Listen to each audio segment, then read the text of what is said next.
So yun na nga mga katambay, kaya ako nagbibideo ngayon. Gusto ko sana marinig nyo na hindi porket po na pangit ang edit ko. Kasi minsan nagtatampo din po ako sa lahat ng followers ko dito sa TikTok eh. Kasi isip ko nga po, wala na nagre-react sa akin, wala na nagko-comment. Parang baliwala na ba ako sa mga followers ko guys.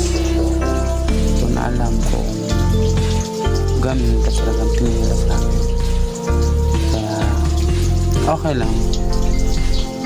So yun na, proud pa rin naman ako sa inyo guys. Thank you for sa lahat ng content creator dyan dito sa TikTok. Bye bye po.